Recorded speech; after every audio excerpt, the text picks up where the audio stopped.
প্রাক্তন প্রধানমন্ত্রী ভারতরত্ন প্রয়াত রাজীব গান্ধীজির 34তম মৃত্যুবার্ষিকী আমরা করিমগঞ্জ জেলা কংগ্রেসের তরফ থেকে আজকে এখানে উদযাপন করলাম মাল্যদানের মাধ্যমে। আজকের দিনটি আমরা যারা ভারতীয় জাতীয় কংগ্রেসের পরিবারের সদস্য, আমাদের কাছে অত্যন্ত বেদনার দিন। আমাদের প্রাক্তন প্রধানমন্ত্রী প্রয়াত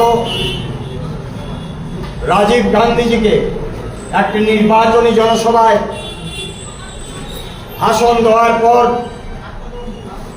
ওনাকে মানব বোমার মাধ্যমে হত্যা করা হয়েছে। ভারতবর্ষের ইতিহাস যদি আমরা পর্যালোচনা করি, 1930 ইংরেজির 1948 ইংরেজির 30শে জানুয়ারি জাতির জনক মহাত্মা গান্ধীকে হত্যা করা হয়েছিল এই ভারতবর্ষের মধ্যে। পরবর্তীকালে আমাদের প্রয়াত প্রধানমন্ত্রী এশিয়ার মুক্তিসূর্য শ্রীমতী ইন্দিরা গান্ধীকে ওনার বাসভবনে হত্যা করা হয়েছে। একইভাবে আমাদের প্রয়াত প্রধানমন্ত্রী রাজীব গান্ধীকে নির্বাচনী জনসভায় হত্যা করা হয়েছে। প্রয়াত প্রধানমন্ত্রী রাজীব গান্ধী এমন একজন ব্যক্তিত্ব ছিলেন, কিছুদিন আগে আসামের মধ্যে যে পঞ্চায়েত নির্বাচন অনুষ্ঠিত হয়েছে আপনারা জানেন, এই পঞ্চায়েত নির্বাচনের ত্রিস্তরীয় পঞ্চায়েতের শুরুয়াত করেছিলেন আমাদের প্রাক্তন প্রধানমন্ত্রী ভারতরত্ন রাজীব গান্ধী। রাজীবজি বলেছিলেন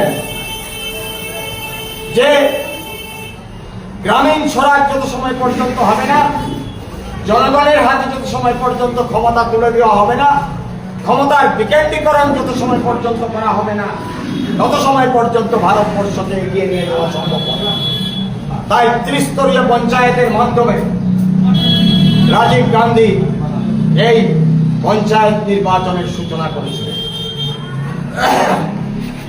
আজকে বিভিন্নভাবে ক্ষমতাকে কুক্ষিগত করে রাখার প্রচেষ্টা চলছে, আমরা দেখতে পাচ্ছি কেন্দ্রে এবং রাজ্যে। বাধ্য হয়ে আসাম সরকার এই পঞ্চায়েত নির্বাচন 2 বছর বিলম্ব করে অনুষ্ঠিত করেছেন এবং যে পঞ্চায়েত নির্বাচনে জনগণের হাতে ক্ষমতা তুলে দেওয়া হবে, সেই পঞ্চায়েত নির্বাচন কিভাবে অনুষ্ঠিত হয়েছে সেটা করিমগঞ্জ জেলার সমস্ত জনগণ এটা পরিলক্ষিত করেছেন। আমরা যারা বরাক উপত্যকায় আছি এবং বিশেষ করে বরাক উপত্যকার যারা ছাত্র সমাজ, তারা জানেন যে এই রাজীব গান্ধীর জন্য আজকে আসাম ইউনিভার্সিটি বলে, আসাম বিশ্ববিদ্যালয় বলে যে বিশ্ববিদ্যালয় বরাক উপত্যকায় রয়েছে, সেটা রাজীব গান্ধীর অবদান।